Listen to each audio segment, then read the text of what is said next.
What happens here on Santa Rosa Island is that late in the afternoon during the summer months, as the land cools down, the fog moves in from the ocean and blankets the landscape and stays there all night and then moves off during the next day as the land heats up. In the olden days, before the ranching, there were shrubs here on the island and they captured the fog moisture. The shrubs would stick their leaves and twigs up in the air, and droplets of fog would condense on these leaves and twigs and drip to the ground.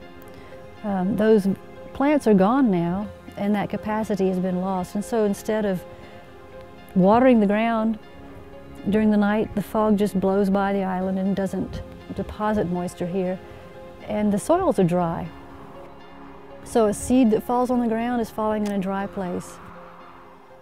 Our thrust right now then is to look at how can we harness fog to nourish plants. It's kind of a chicken and an egg situation where if you don't get the fog, you don't get the plants, but you need the plants to get the fog. And so we have to jumpstart the system by figuring out how to capture fog.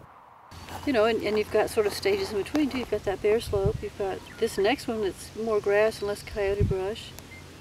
This one and that one. We're also looking with rain gauges that we've adapted to fog monitors to find out how much fog moisture actually drips down through the canopies of various kinds of trees and how much drips down through artificial structures that we've been putting out.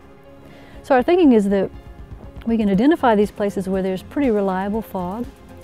We can capture it by putting up mesh netting, fencing structures, cages, whatever, to allow the fog to condense and plant plants at the bases of those structures, and thereby have the fog water our plants for us. We will be a long ways along toward jump-starting recovery out here.